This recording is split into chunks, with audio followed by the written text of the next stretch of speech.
Hey guys, it's Kat and welcome back to another video. Today I am starting off here in my laundry room with this nice and warm and cozy pile of laundry. So let me tell you guys how I've been keeping organized with my family of 5 laundry.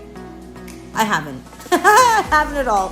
There's no organization lately, except the last couple days where I've been able to get in here and create some calmness in this chaos. The kids have been on virtual school, and while they were on with their teachers, I was able to sneak in here and get some stuff done. So how I do it is I have 4 baskets right now. One for myself and Chris, one for Andrew, one for the girls to share, and one for the linen closet. So everything gets folded in the laundry room, minus the girls' clothes. That has to go upstairs to their room because there is so much of it. That's a totally another chore that needs to be done a totally different time than what I'm able to get done in here. So I finally filled all of the wet stuff into the dryer. I've set that up, it's going. Now I'm going to be filling it up. With this load, I was doing my towels, so you will see me show you a product in a second. It is the SCENTSY washer whiffs. This is a fragrance booster that you use on top of your regular laundry detergent, and it gives you the most phenomenal smell you could ever imagine. So the scent that I am using is the SCENTSY Clean, and you can find the link to my store at the bottom of my description. It'll take you on over to my SCENTSY store, where we have everything you could ever imagine to fragrance your house, to clean your house, for your kids, for fun, for grandmas, for everything. And guys, Christmas is coming, so make sure you check it out. But for now, I have moved on into the kitchen, and this is where the majority of the cleaning is going to happen. I have some dishes to do, as well as get the floor swept, because gosh, the amount of stuff that collects on the floor is just insanity. So if you guys haven't done so already, I would love for you to give this video a thumbs up. Don't forget to hit that subscribe button if you haven't done so already. I would love for you to join my family, and I hope you guys enjoy today's video.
Alright guys, now that I'm going to be starting on the dishes and that dark cloud has finally passed us by, let's talk products. So over on my sink, I have a Palmolive dish soap, strictly because I had totally forgot to get some dish soap when I was at the grocery store. My usual go-to is Dawn, but the product I'm going to be talking about today is the Dawn Power Blast dish detergent. Now, I have talked about this dish detergent in a previous video. I believe it was probably at the beginning of the pandemic, because I think that's when this product first came out, and I knocked it down. I didn't really give it the credit it needed. I only had used it a couple times. I didn't really wait to see the magic, you know. I saw the commercial and I thought, wow, it should work like the commercial the first time. And you know, sometimes you have to give a product a chance. So it is a fairly expensive product. They range at about $5 at the grocery store, at a Walmart especially. So not something that I would use every day on all of my dishes. Definitely perfect for pots, pans, anything with some grime that's stuck to it. It works amazing on splash screens that you would use for any grease spills, or not grease spills, grease splatters. It works amazing for that. So I'm going to take back my negative comments that I had said in a previous video regarding the Dawn Power Blast and give it 2 thumbs up, guys, because it works pretty good. And if it is something that you are financially able to